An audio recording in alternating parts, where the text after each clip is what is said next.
Appointment with death Agatha ख्रिस्ती भाग 2 प्रकरण 10. पायरोनं खोलीच्या दारात जाऊन एका नोकराला वाटाड्या महमूदला घेऊन यायला पाठवलं. महमूद तक्रारीच्या सुरात बडबड करीतच आला. नेहमीच माझ्यावर दोष लादला जातो. काहीही झालं तरी त्याचं खापर माझ्याच टाळक्यावर फोडलं जातं. सगळा दोष माझाच असतो. 60-70 वर्षाच्या म्हातारीचा पाय मुरगळला तरी दोष माझाच. तेरडीला तरी उंच टाचांचे बूट घालायची हौस का असावी? मुरगळला पाय त्यालाही जबाबदार मीच. हे यहुदी सारखा छळ करीत असतात माझा. पायरोनं शेवटी त्याची ही बडबड थांबवली आणि त्याला प्रश्न विचारला. महमूदनं कुरकुरत उत्तर दिलं, 5:30 वाजता म्हणताय? त्यावेळी कोणीही नोकर तिथे नव्हता. दुपारचं जेवण 2 वाजता झालं. आवराआवर करून सर्व झोपायला गेले. अमेरिकन लोक चहा घेत नाहीत. आम्ही सर्व 3:30ला झोपलो. 5 वाजता मी एकटाच उठलो. 5 वाजता सर्व इंग्लिश लोक चहा घेतात हे मला माहीत होतं. चहाच्या तयारीसाठी मी बाहेर आलो तर बाहेर कोणीच नव्हतं. ते सर्व फेरफटका मारायला गेले होते. मला बरंच झालं. मी पुन्हा झोपायला गेलो. 5:45च्या सुमाराला ती इंग्लिश लेडी आली आणि तिनं चहा मागितला. नोकर त्यावेळी रात्रीच्या जेवणाच्या तयारीत होते. ती लेडी वाईट चहा केल्याबद्दल माझ्यावरच घसा ताणायला लागली. आता नोकरानं चहा केला त्यात माझा काय दोष? पण नाही, सगळा दोष माझाच.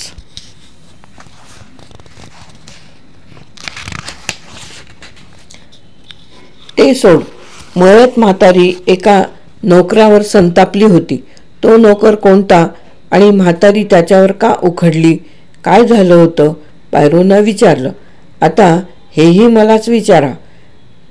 पण काय माहीत, म्हातारीनं माझ्याकडे काहीच तक्रार केलेली नव्हती.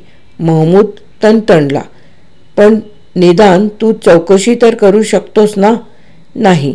चौकशी करून उपयोग काय? म्हातारी एका नोकरावर रागावली म्हणताय. रागावली असेल, पण कोण ते कबूल करणार? स्वतःची चूक कोण मान्य करणार? हे सर्व नोकर बदावूनी आहेत. सर्व महामूर्ख. त्यांना इंग्रजी समजत नाही. खरं म्हणजे त्यांना काहीच समजत नाही. एक जात सगळे अडाणी आणि मठ्ठ. वाटाड्याच्या बडबडीला कंटाळून पायरोनं त्याला जायला सांगितलं आणि तो यादीचा कागद घेऊन कर्नल कार्बरीच्या कार्यालयात गेला. कर्नलनं विचारलं, काय मॉसियर, काही हाताला लागलं का? माझं मत असं आहे कर्नल, की गुन्हेगारीचं शस्त्र हे जगातलं सगळ्यात सोपं शस्त्र आहे. फक्त गुन्हेगाराला बोलतं केलं की कधी ना कधी तो तुम्हाला सगळं सांगतो. कोणी काय सांगितलंय तुम्हाला? कर्नलनं विचारलं. सगळे बोलले आणि पायरोनं सर्व मुलाखतींच्या बद्दल सांगितलं. सगळे बोलले, पण ते बोलणं परस्पर विरुद्ध दिशांना बोट दाखवतंय. यातून आपल्याला केस उभी करता येईल का, इतकंच मला जाणून घ्यायचंय. कर्नल म्हणाला. नाही, केस उभी करता येणार नाही. मला तीच भीती होती. पण संध्याकाळी तुम्हाला सत्य काय आहे ते समजेल. पायरोनं आश्वासन दिलं. खात्री वाटते तुम्हाला? हो. आणि पायरोनं यादी कर्नलच्या हातात दिली. यादी वाचून कर्नल म्हणाला, ही यादी वाचून मला असं वाटतंय की रेमंड बॉयंटनचा यात हात नसावा. अच्छा, तुम्हाला असं वाटतंय तर? हो. ठीक आहे. आता आपण असं करू, सर्व महत्त्वाच्या मुद्द्यांची आणखी एक यादी तयार करू. पायरोनं एका कागदावर मुद्दे लिहायला सुरुवात केली. महत्त्वाचे मुद्दे. म्हातारी हृदयविकारानं एक महत्त्वाचे मुद्दे. 1. म्हातारी हृदयविकाराचं औषध म्हणून डिजिटलिन या विषाचं मिश्रण असलेलं द्रवरूप औषध घेत होती. 2. डॉक्टर जिराड यांना त्यांची इंजेक्शन देण्याची सिरिंज सापडली नाही. 3. म्हातारी आपल्या कुटुंबियांना बाहेरच्या माणसांशी संपर्क ठेवायला आणि त्यांच्या संगतीत आनंदात वेळ घालवायला सक्त मनाई करीत असे.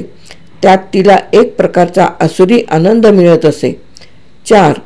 असं असून सुद्धा त्या दिवशी दुपारी म्हातारीनं कुटुंबियांना बाहेर फेरफटका मारून येण्याचं स्वातंत्र्य दिलं, स्वतःभोवती बांधून ठेवलेलं नाही. 5. म्हातारी मानसिकदृष्ट्या वाईट, हेकट आणि विकृत होती. 6. ज्या तंबूच्या दारापाशी ती बसलेली होती तिथून जेवणाचा तंबू साधारणपणे 200 यार्डांच्या अंतरावर आहे. 7.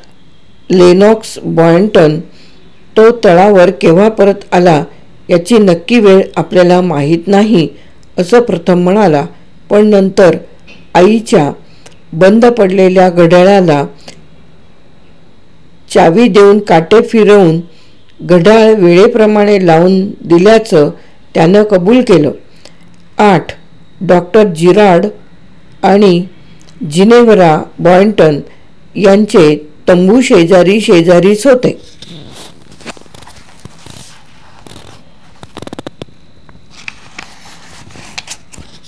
9. 6:30 वाजता नोकराला जेवणासाठी बोलवण्याकरता पाठवण्यात आलं. यादी वाचून कर्नल म्हणाला, अगदी बरोबर मुद्दे काढलेत, पण काही मुद्दे राहून गेलेत. उदाहरणार्थ, दुसरा मुद्दा पहा. डॉक्टर जिराड यांना इंजेक्शन देण्याची सिरिंज सापडली नाही, पण डॉक्टरांच्या औषधांच्या पेटीतलं डिजिटलिन हे विष मोठ्या प्रमाणात कमी झाल्याचं आढळून आलेलं होतं. हा मुद्दा राहून गेलेला आहे, कारण हा मुद्दा इंजेक्शनची सिरिंज नाहीशी झाल्याच्या मुद्द्या इतकाच महत्त्वाचा नाही. पायरो म्हणाला, मला याचा अर्थच समजत नाही. मला तर वाटलं डिजिटलिन मोठ्या प्रमाणात नाहीसं झाल्याचा मुद्दाच सिरिंज नाहीशी झाल्याच्या मुद्द्यापेक्षा जास्त महत्त्वाचा आहे. या व्यतिरिक्त ज्या नोकरावर म्हातारीनं संतापानं काठी उगारली होती त्या नोकराचं काय? वाळवंटातल्या त्या मूर्ख वेडपटानं म्हातारीला मारलं असं मला सांगू नका. म्हणजे झालं. पायरोनं फक्त स्मित केलं आणि तो कर्नलच्या कार्यालयातून बाहेर पडला. अपॉइंटमेंट विथ डेथ अगाथा ख्रिस्ती भाग 2 प्रकरण 10 येथे समाप्त.